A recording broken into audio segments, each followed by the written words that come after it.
Well, before talking about the game, I just want to really thank Syracuse, Jim. You know, Jim and I are as close as you can be. You know, our families, and we love one another. We feel like we're right there. And for the honor that they bestowed on me today was amazing, just absolutely amazing. And again, I got to get right to the game, but so I didn't have unless they did that to really distract me. I don't think they did. I got to take a little bit of time to really understand just how deep of an award that is. And Jim had mentioned while we were next to each other that Syracuse has a big commitment to the military, and apparently there's a building that's been built or being built, and he was trying. I need to know more about that, but wow! So thank you, very, very much appreciated. Our team played well, you know, coming off the Virginia game and going on the road again. I thought our offense was like amazing for those first 17 minutes of the first half, and then you know Buddy and those kids put on a 9-0 run. They scored the last 11 points of the first half, and then anything can happen then, you know. And I thought we got control a little bit, and again we played very well in the second half. We played great for 17 minutes. And, you know, Paolo, that was one of his best games. But really in the middle of the zone, he had 9 assists and 1 turnover. And Mark was fantastic. You know, his ability to catch and finish and also get 8 rebounds, 8 offensive rebounds, 12 total, was huge. So anyway, I'm obviously very pleased about it, and go back home and then head to Pittsburgh. So these three straight road games are difficult. Not nearly as difficult as Syracuse's schedule has been. What, they must have like 4 games in 8 days, and then they got to play again on Monday. Yeah, I don't know how the heck that happens. Yeah, that's pretty tough. To be able to do that. So any questions that you all might have? Coach, you've been taking so many trips to Syracuse throughout your career. A lot of wins in this building. What are you going to remember most about the city of Syracuse and the Carrier Dome in particular? Well, I just think it's Jim's palace. You know, like I love his intro. You know, especially if there's I don't know how many people. There were over 30,000 people, and that was pretty cool. He came out and I just smiled. I said, "Yeah, it's so good. You know, just so good." And I really think about Jim and his program and the excellence that they've had for the almost 5 decades he's been here. I mean, he's been a national champion. He's knocked on the door a couple more times, but you know, he's really produced this is one of those iconic programs, Syracuse, and I think ours is too. And so when you bring both of them together in this setting, it's spectacular for college basketball. And it's on Jim, you know, what he's built here. Coach, first off, congratulations on a remarkable career. Has Coach Boeheim mentioned anything to you about his potential retirement? No, he's coming back next year. Figure that out. No, he hasn't. And you know, he should coach as long as he wants, and as long as Julie lets him, because I'm sure that will have something to do with it.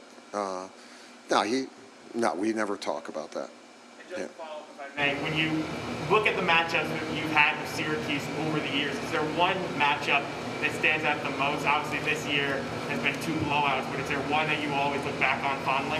No, I just think the series is, we've won some, they've won some, but they won a couple here on big-time shots at the end, and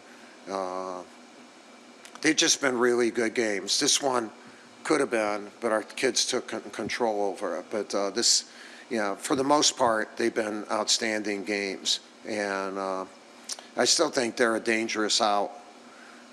Once they get refreshed, go in the tournament, in the ACC tournament.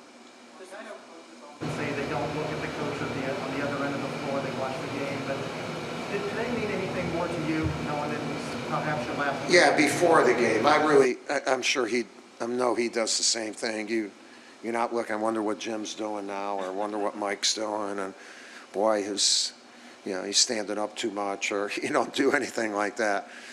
I loved the entrance, and was just so happy.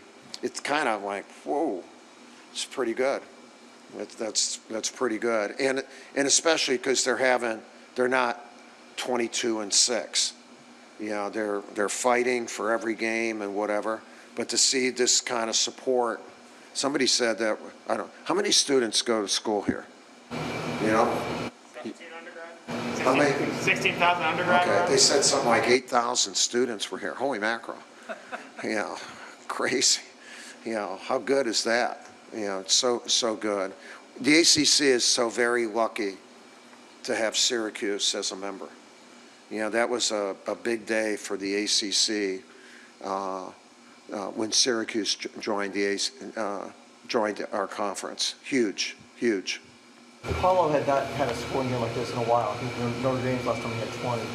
He told us he'd been kind of putting pressure on himself, not having his fun playing.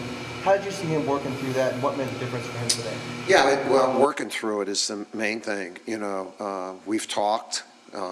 He and John have worked a lot, and then the workouts have been at a greater speed to try to get him to play at a greater speed. I think he's been trying to analyze too much, and instead of getting it and go.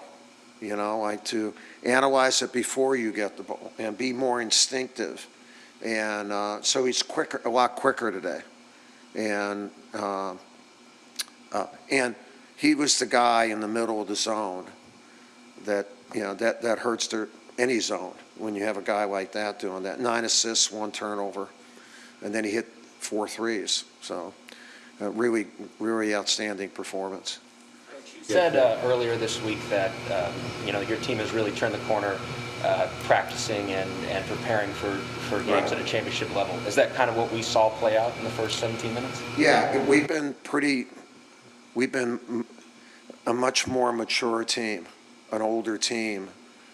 When you only have a year with the team, it's a matter of how old you can get them. And with that stoppage we had for about 10 days where we had nothing in early, that really hurt us. And we're beyond that now. And we played like an older team today. And same thing against Virginia. And we prepared that way. And we'll have a challenge now going back tomorrow and getting prepared for Pitt on Tuesday because we have to travel again on Monday. And if we can do that, that will really develop the character of our team to a deeper level.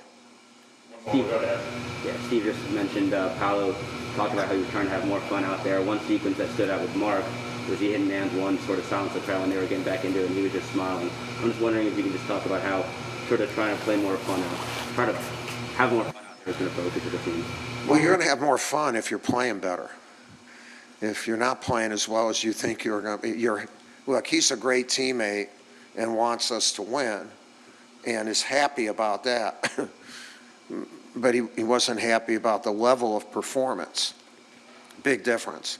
And you shouldn't be, because if you're not happy about it, you'll change. He wasn't feeling that way and then jealous or he's all in. Paolo's all in. And it's just a matter, I think these guys at times put a lot of pressure on themselves. And you can get into your own head and still have a great attitude and whatever. But to me, his head was in the game. And when his head's in the game, then he's going to be quicker. And then he's going to have a game like this, and that's what happened. But John has really worked hard with him. Paolo's really coachable. I mean, all these kids are. They're good kids, and Paolo's one of them. All right, Coach. Okay, thank you.